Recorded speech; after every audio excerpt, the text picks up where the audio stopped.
It is a whole different world to road racing, definitely. So much so, on one of the races I went to, my wife said at the start, she said, you really need to do something about your appearance. So I said, what? She said, just look at you. She said, you look like a road runner. I said, why? She said, well, everyone around you, they've either got a beard, they've got a tattoo. Hello and welcome to another episode of the Running Tales podcast, the podcast that attempts to tell the extraordinary stories of everyday runners.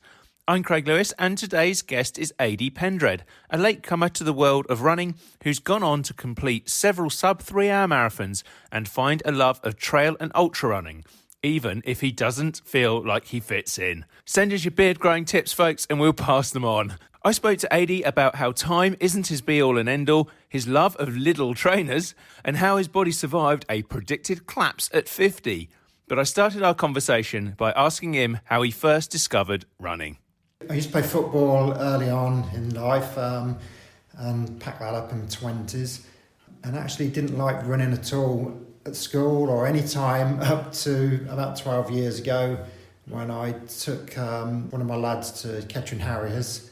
And while I was having to wait there for him to do his stuff for an hour and a half or whatever it was, I got talked into by an old school friend who I met there.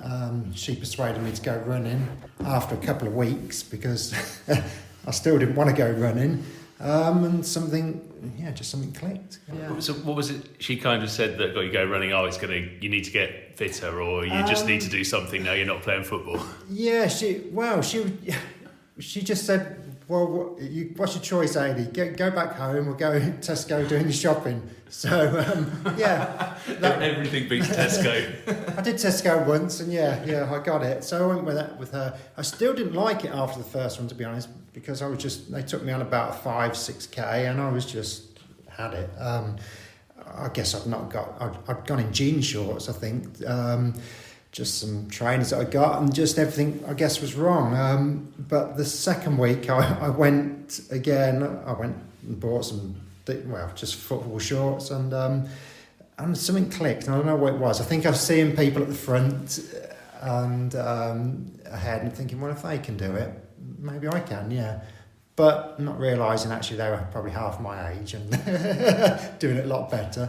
But yeah, and then got persuaded to go into further distances from that, but I needed persuading. Yeah. And was that it sounds like that was a proper sort of running group. Which group was that? It was Kettering Harriers, and there was it was their running group within Kettering Harriers that I went with, and they kind of had two groups, a fast group and a slower group. And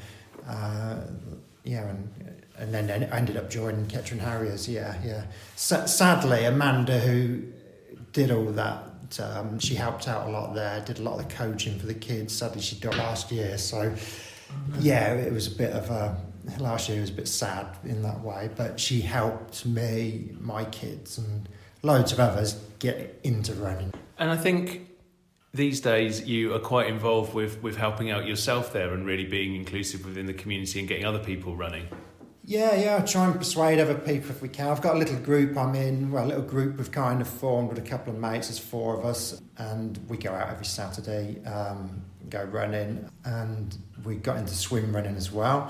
It's a bit crazy, but we just basically now just go and have a good laugh more than anything. Yeah, we all go in races, but we've kind of not so serious as we used to be. We've done our times and realised it's more about having a social laugh. Well, I think that's probably something I want to get back onto, actually, the social side of running. But you did there mention you've done your times and your achievements, because from someone who came into running quite late, didn't really like it, you did go on and do some pretty good running. Are you able to sort of tell people like that? Because I think it includes a sub-3 marathon for a start. Yeah, I think I'm just lucky. I'm just lucky that my build is like it is. I didn't set out for any times, and I didn't really want to do any races at all. I got just talked into doing a 5K, a 10K. Once I'd done a 10K, something got me that I'd achieved, something. I don't know whether it's just I don't think it was getting a medal. It was just getting over that line and thinking, that's quite good. I feel good. through it, I didn't enjoy it that much, having to run fast. But then I think when I did a marathon, that was kind of the thing that turned it all for me. And I really struggled to actually to sign up for a marathon. Everybody, like, once they know you're running, have you done London Marathon? Have you done London Marathon? And I was avoiding London Marathon. I just didn't want to do London Marathon. So I sort of snuck off to France and did a marathon there because I didn't want to not complete it. I wanted to complete it. I didn't want people to keep asking me up to the race there, what time I was going to do and all that sort of thing. So I just went off, just me and my wife and the kids, and went to France, did a marathon. Really didn't know what I was doing, as into what I had trouble finding out from anybody what preparation is, what to take to drink, what to take to eat. I'd had all these questions I couldn't find from asking anybody that I really knew. So I went out to it a bit unprepared, I guess. But I ran it and did it in 3 hours. I thought I'd do it in probably 3 hours 40 or nearly 4 hours. And I got 3 hours and 4 minutes. Wow. Which I was just, I was totally shocked with myself. So I'm guessing just by the sound of that, most of us have that horrible bit in the last 10K where we all hit the wall or struggle to get through that, what they call that second half of the marathon. It sounds like maybe you didn't do that and that's why you got that better time. I don't know. I think I'd hit the wall halfway through because I'd got nothing to eat or drink with me. I just got a bottle of water and my wife passed me odd bottles of water along the route, but I didn't actually eat anything on that one or any gels or anything like that. It was hard, but I was with a little group of people, and I just didn't want to drop off, and I give it my all. I travelled a long way, spent some money on getting there, so I really wanted to prove something, and after that, then I was kind of kicking myself. Well, I could have got 3 hours, but I was happy what I got. But then that times did start to kind of mean something to me. Then, so I chased the 3 hour mark then until I got it, Because you must have known, I mean, even if you're looking at a 3:40 marathon originally and then you're coming out to get a 3:04, you must have known by that point, even though you weren't chasing times, even though you were doing it for fitness, enjoyment, company, etc., you must have known that you were capable of running reasonably quickly.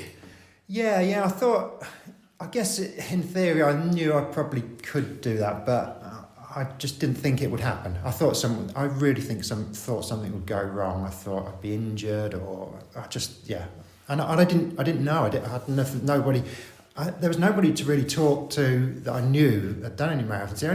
The only advice I got from somebody, I was desperate to know what to eat on the morning before, the little things like that you can find now everywhere on the internet. But the only advice I got was from somebody, and he just told me to eat as much porridge as I could until I felt sick. Well, what advice is that? I like anyone listening, porridge is good, but not until you're sick. I mean, so, and I do eat porridge, so I did take a porridge pot and eat that, and I was in France, I had a croissant, but that was it. And as to kit, I was running in, believe it or not, a pair of Lidl's trainers that cost me eight quid, and they did the job. So there's another thing there. It proves, do you need all the kit? Put your vapor flies away. Just get down Lidl. Exactly. And do you know, if I could still get that, they've kind of discontinued. If I could still get, I wish I'd bought 15 pairs of them because they were brilliant. But things have progressed a little bit since then. But times, in reality, other times come, and I'm not gone a lot more in time, but it proved a lot of things. I think that you don't always need the kit and the food, maybe. From my point of view, you can do it quite basically. Which is something that's really good about running, isn't it? That basically at the end of the day, it's get a pair of trainers on, even if they're just from Lidl, and get out and do it. But I just want to concentrate for a little while on the marathon, and because presumably once you thought, I can hit that 3 hours, you did go and do a little bit more research and find out. And I think it might be good to tell people what you did at that point, because they may be asking the same questions that you were on that first marathon. I then kind of wanted to get under, because everybody would say to you then, oh, you nearly got 3, and then it sort of clicks, oh yeah, if only I hadn't have done this, or little things like you're thinking, well, if I only hadn't give those kids a high five, you're thinking things like that, and then you're thinking, no, actually, that's seconds, but you think, well, maybe if I did take a gel or something, would that have helped, or if I'd thought about drinking more, so then I did start to think about that more. And then just did a few more basic stuff like 10Ks, just entering a few 10Ks to get the speed up with those.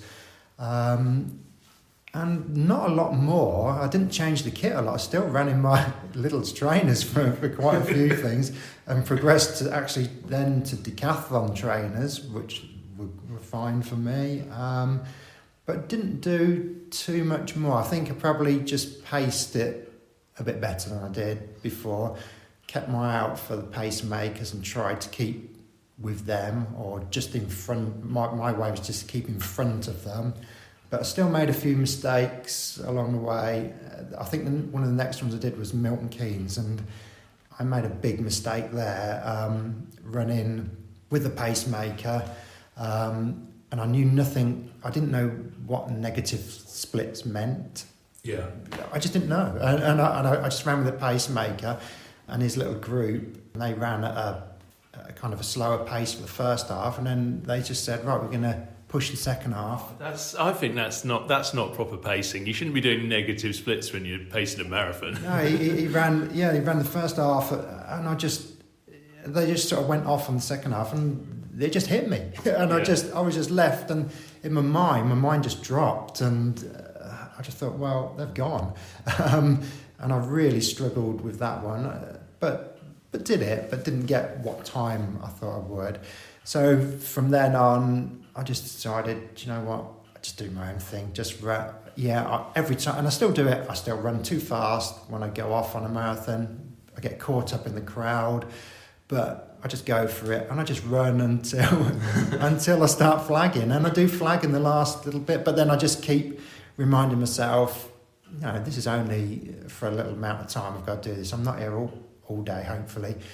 And even if I have to walk it, I'm not that bothered. I just want to, and somehow it all kind of works. But I find the crowd or support does pull you through. Yeah, and I seem to get better times on well-supported races. Now I'm not bothered about times.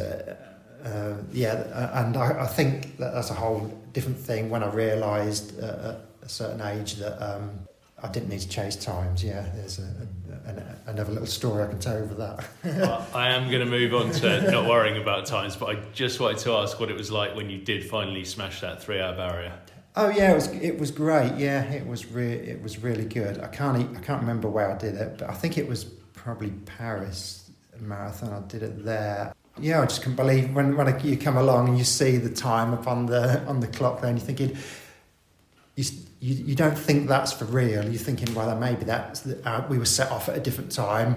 I can't really celebrate because maybe that's not me. And I think it wasn't until my wife shouted over to me, "You've got it," that it kicks in. You think, was it close? Because I know you've done sub 3, but I don't know whether it was 2:50 or 2:59. It was. Yeah, it was about. It was actually 2:55 or 2:54, and I remember now it was Cologne. It was Cologne Marathon, right?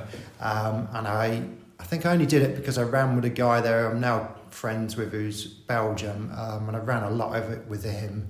I thought he was English actually most of the way because his T-shirt had got some English writing.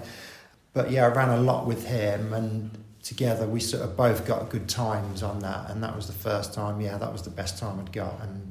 But I actually 2K before the end went through one of the blow up.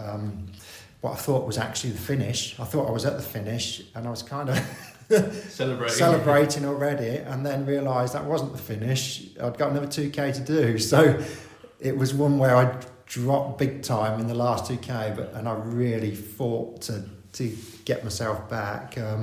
But yeah, I got that, and I was really, really pleased with that. Yeah, at the time, yeah, it was a good weekend. Yeah, and it was on my birthday, so it was in there. Couldn't ask for more. Yeah.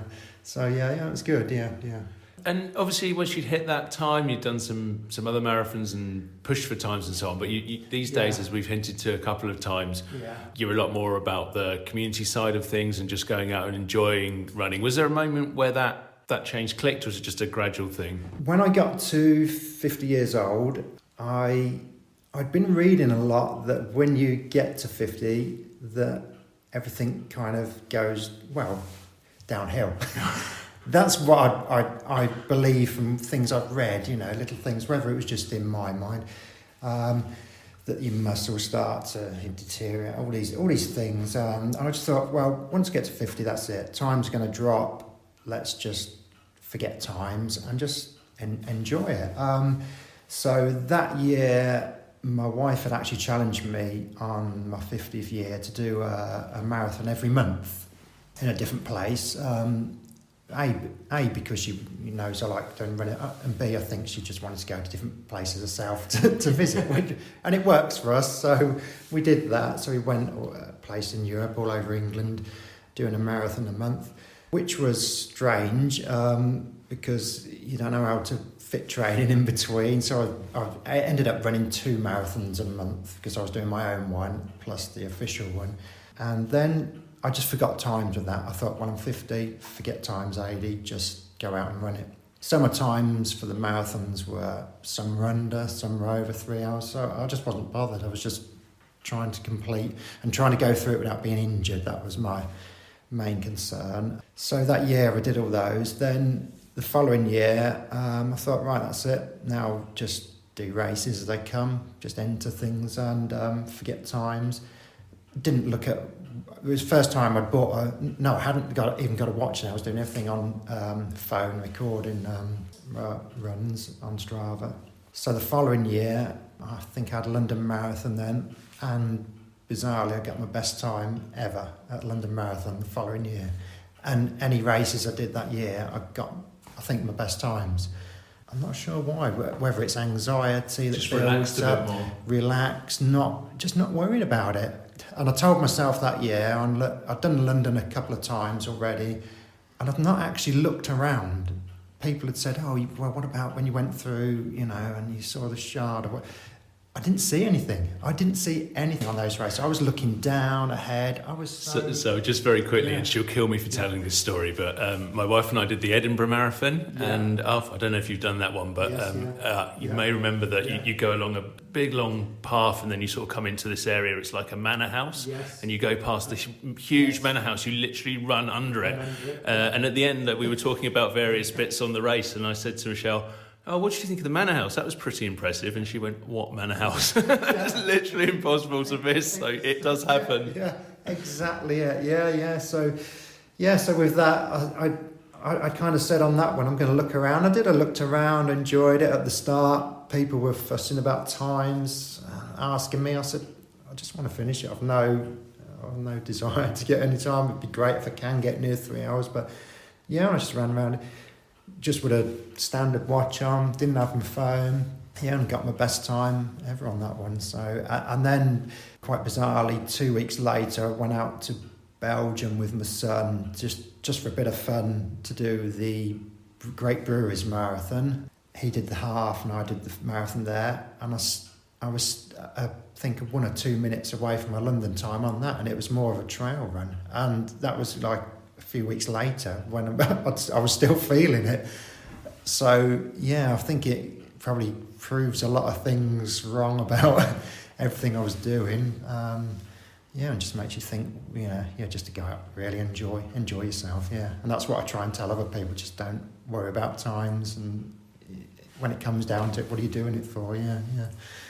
And when you're doing the practice runs that you do now, you're out with other people. It's very much not about times at all. No. We just go out and enjoy it. We just, between us, sort routes out, go to wherever's areas. We take it in turns where we do our routes. We choose different routes, and we don't worry about times. We're all different paces. We all want different things out of our running. If I want to do that, if I want to get some speed in or do something hilly or a bit harder, then I'll just go on my own ones and do that. Are you still part of a running group? Yeah, I've joined another running group, Birmingham Swifts now. I thought I needed to be in a running group of some sort, so I've joined them. I like their whole ethos towards running, so I'm a member of that club. I've not actually been with running yet with them because I've only been joining with them a few months, so I'm hoping to go soon. But other than that, I've just got my own little running group that's unofficial. Yeah. But yeah, so I am a member of an official group as well, yeah. And do you do parkrun or anything like that? Are you involved in any of those running activities that we all look at every now and again? I used to do parkruns. I haven't done one for a while because we tend to do our little group does our things on Saturday mornings, so I can't get to park runs. And I'll be honest, I find park runs and 10Ks now quite difficult because of this. Well, I don't have to go fast in them, but I kind of want to go as quick as I can to see what I can do. And I'm not. I enjoy the atmosphere. I enjoy the people there and everything about it, but I don't enjoy going so fast anymore. It's bizarre. I actually find doing a longer marathon or an ultra easier than doing a 10K. People think that's a bit crazy, but I just don't. It's the speed I'm not enjoying so much. Well, I think there is truth in that because you go. I mean, 5K, it's clearly not a short distance, but you do feel that for most of it, if you want to run your fastest, and that really doesn't matter whether you're doing a 16-minute or a 50-minute 5K, you're kind of running your fastest or walking your fastest all the way around. Whereas with the marathon, and certainly with an ultra, I think, not that I've done one, but I've spoken to lots of people who have, you moderate yourself a lot more. You find a pace that works all the way around, and so it's a different kind of pain. Yeah, and I think as well with the park runs, you can usually see who's ahead at the front. You can usually see the whole group that are in it, and if you've got that mentality where you want to be up there, you're kind of chasing down to try and get to the front, and it's I've found it's not a great thing. I'm fine at the end of it, but during it I'm just thinking, what am I doing? what am I doing when I'm breathing heavily? But then again, I suppose it's good to go out and do it now and again and to sort of have a blast out, and it kind of gets you back to if you want speeds. Yeah. So, I think I recommend it for other people to do, definitely, yeah. And it's a great thing to do, and but I haven't been for a while, but I'll probably be going to one soon and to have a go, yeah. And I know that at the moment, I saw recently that you won at least one race. I'm not going to remember what it is, but you'll probably be able to tell me. But what's it like, particularly as somebody who didn't get into running until they were in their 40s, didn't think they'd like it at all, didn't like it at all, and then suddenly you're winning races? That's pretty amazing. Yeah. The ones I tend to come, if I come up high in it, are the trail ones. So I think it's probably telling me something about what I'm kind of good at. And I'm liking the trail races more. And I don't always go out to win. I just go out, I kind of think, well, if I could get in the top 20, I'd be really happy. And there's so much that can go wrong not go wrong, but there's so many things on the trail races that are different. I mean, you've got to negotiate farmers' gates, styles, holes in walls, trees down, all sorts of things. So time goes out the window. It's really just a battle sometimes against nature and the land, and that's what I like. I just like the challenge of the whole thing. And some of those races, you don't actually go off together. You're going off on that particular one you're talking about. We were set off every 10 minutes. So I was set off probably 3/4 of the way through the group. So you don't actually know, position-wise, where you are, and sometimes you don't even see anybody. So you're running, a lot of it's on your own. So I did actually run that with a couple of people. I went wrong twice on it because you're following a GPX map on your watch. So I went wrong twice. I actually did 2 kilometres more than I should have done, and still ended up coming first somehow. It's just a challenge, and like I say, you don't know where you are. That's a good thing. So I'm thinking in my head, well, there must be loads in front of me, but I was actually shocked with that I had come first. I was well pleased with it. Yeah, very pleased. But yeah, it's just nice to do something like that. But it's more of a challenge. It's more of a time challenge. I think it's endurance rather than anything else with it, and it's just battling through, and eating a lot of custard creams along the way. Well, that's awesome. If you could, I mean, that's much better than eating porridge till you're sick, isn't it? You can chill out and have a few custard creams. Yeah. I mean, you've obviously done a lot of road races, a lot of marathons. You're doing a lot of trails, and I think you hinted that that's your favourite now. And what's the difference between the two? And does it come down to a massively different skill set? Yeah, I've been finding with road. I still enjoy road races and marathons, but there's a lot of people really into their times on road races. I did Manchester Marathon last year, and I just stood there looking around, and the commentator who was kind of killing time at the start, he just set out just to make conversation. Hands up, who's not wearing Nike Vaporflies? And I think 2 hands went up, and I just looked around and I just thought, okay, that's sort of saying something. And then everybody was fussing about the times, asking me, and it's the first time on a road run that I've stood down and thought, I don't know whether I want to be here. I wanted to be there, I wanted to do it, but there was something clicked, so I just thought, I don't know, I'm not sure this is where I want to be. So I did it and I enjoyed it, I got a good time, but then I was straight back into trails. I just like the whole thing. I like the views, when you run up the top of a mountain, you can turn around and think, wow, this is what I've done it for. Yeah, and it might lose you a minute doing that, but who cares? So I've just found, everything about it. It's more of a challenge because you just don't know. You could go one day and it could be perfect conditions and you might get a brilliant time. You could go the next time and be 20 minutes off because you're running through bogs sometimes up to your knees, and you're just fighting weather and everything. And I just like that. I think I like that element of, not of danger, sometimes it can be dangerous, but just that extra thing that's you're going against, that Mother Nature is sort of hitting at you, especially in the winter, or even in the summer when it's hot. I did one last year and we were running in that sort of 40 degrees temperature, and it's a whole different scenario then, Yeah, I saw a little video on Twitter which someone very cruelly put up of their friend doing a race, and they'd actually sunk up to their waist in one of those bogs and had to be pulled out, and then had to run like another half marathon afterwards. Yeah. I've done that. I've run along Yorkshire, the tops of Yorkshire moors, and one minute you're in pedals, and next minute it literally goes up to your knees. It's quite shocking actually when it happens.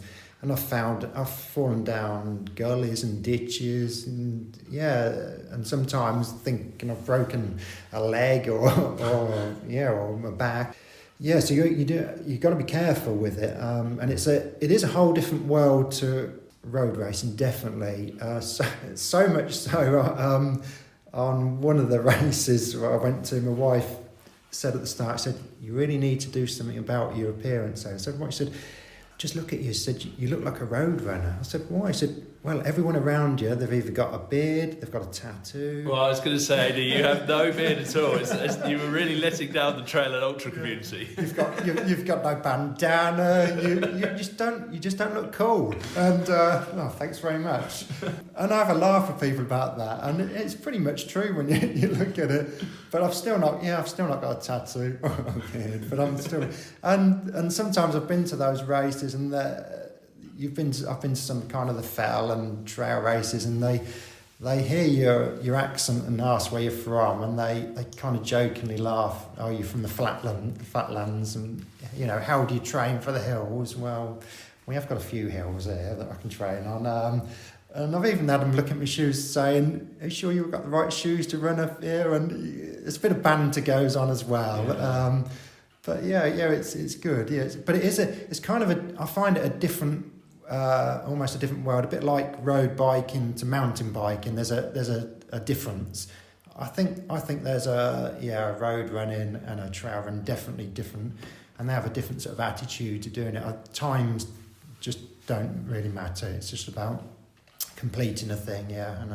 And again, they seem to have more of a laugh than it seems a happier atmosphere to me. But I think that's right. I mean, I've just started to do a little bit of trail running, but mainly I speak to a lot of people on here about ultra or trail running, and there does seem to be. I mean, I'm sure if you get to the very top of it, it's very, very serious. But it does seem a lot more relaxed than some road runners. There's lots of road runners. You know, we see people in the London Marathon wearing stupid costumes every year. They're not taking it so seriously. No. But yeah, with certain people who are looking for really fast times, there is that slightly different mindset. Yeah. And I get that, and that's great. You know, if you want to get your times and that's what you want to do, I understand that fully. Yeah, and good luck to everybody, and I hope they get their times. Yeah, but I think I just realised, that why I'm running, you know, what I'm doing it for, and it's just for the enjoyment of just a bit of everything, really.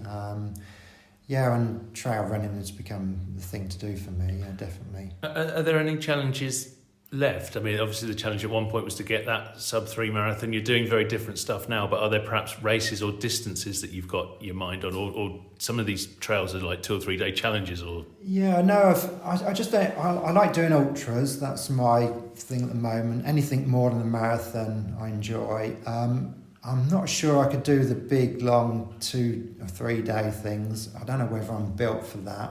I'd like to, but they're still kind of scaring me a little bit, if I'm honest. The whole thing scares me a little. But no, I just enjoy going to other countries, actually, in kind of Europe, and doing different races, just running with different people. Although I know there's a language barrier, but it doesn't seem to be a barrier in running. I can still be running, I don't know, in wherever I am in Italy, and be running with people, and we still manage to talk about stuff with hand signals or with basic English or basic Italian or whatever, and at the end we still can have a drink and chat about it, you know. And there's kind of no barrier between us being in a different place or different culture, and that's what I like doing. I like being in experiencing different places and seeing how they do things, if they do it any differently, and they do sometimes. What they eat and drink, it's, you know, and how they approach doing hills and things like that, sometimes different to what I've seen here. So that's what I enjoy more. What sort of differences have you seen specifically? I've seen people drink in some countries, taking shots of espresso coffee with butter in the top, and just thinking, what on earth are they drinking? And I couldn't stomach myself. I've seen people having shots of red wine before races, drinking salt water around it, and I mean cups of salt water, just like seawater. And I've had that, and it's just been horrible, but some of them do it, and it works for them. And in the trail races, they tend to, well, with all the hills, they just walk them. Even the top guys and girls at the front, you watch them, and they don't even attempt to run. Even some of the smaller hills, they tend to just walk them, and that's a bit different to what I've seen here. So I sort of take those little points and think, right, okay, I'll keep that in mind and use it here, and it kind of works for me. Yeah. But then my wife did mention when we were on our last trip abroad, doing some running, that maybe the next challenge would be to do a run in every country in Europe. So, mate, I don't know whether it's a new challenge or not, but thinking about it, there's a lot to do. Well, I spoke to someone recently for the podcast who has done a marathon in all 27 EU countries. Right, okay. Now, obviously, there's a lot more countries in Europe, but that's the same sort of thing, I suppose. Yeah. So that would probably be it. But whether that would be my next challenge, I don't know. We've got to look at the cost of it, I think, more than anything. And I don't know how many years just set me to do it, but. It sounds like a good challenge, so we'll see. Yeah, definitely. And just to finish off, what would you kind of say to anybody who's maybe coming up to their 40s, coming up to their 50s, where their body is apparently going to fall apart but doesn't, and wants to get into running? Go for it. Start off small. And I'd even probably, if you're not into walking, I'd start off. I think the way to go if I did it again would be start off walking. I did walk before, but I think walking is the thing. Just to get time under your belt, you can go off and run a 5k and put yourself off. I think completely if you get blisters or you get injured or you're worn out. I think if you can go out walking regularly and then just build up with some jogging and just slowly build out, it's more time out. Even with people going into marathons the first time, I think sometimes you could just go out and walk for that amount of time, or do a run and do a bike ride for the amount of time rather than do it all running, and just build up very, very slowly, and not necessarily go and buy all the best kit. Just start off with what you can afford, because you don't really need it. Just buy trainers that feel comfortable for you, whatever they are. Just start off small and if you can get in with a group of people that are like-minded, that are not going to push you too much, but push you a little bit so you do progress. And then if you are enjoying it, enter a race. A lot of people are put off by races, but enter one anywhere, wherever you think. And like I did, if you don't want people to know about it, just don't say anything. Keep it quiet. Just enter a race a bit sneakily and just go and do it. And then see then either it'll bite you or you won't like it. Just do it gradually, I think is the word. Yeah, just don't go too hard. Yeah. But there's a lot of groups out there, like you say, park runs, and there's lots of groups now set up that you can, and running groups as well, and running clubs are great, to get into, so definitely, give it a go anyway. And if you don't like it, well, move on to something else. Well, I hope everyone who's listening to Running Tales is at least liking running to some degree anyway. But Ady, thank you so much for joining us today on the podcast. I really appreciate your time. Okay, thank you. Thanks again to Ady for joining me on Running Tales. If you enjoyed his story as much as I did, please give us a positive rating or review wherever you listen to the podcast. It is a cliche, but it really does make a difference. If you enjoy what we do on the podcast, you'll probably also enjoy our newsletter and website on Substack. It contains a host of articles, and you can subscribe to get full access sent direct to your inbox for just £5 a week. We also have a 3 membership, which will give you access to weekly updates. Simply visit runningtales.substack.com to get even more from your Running Tales experience. Thanks for joining me on Running Tales this week. We'll be back next time for what, incredibly, will be our 100th episode. See you then.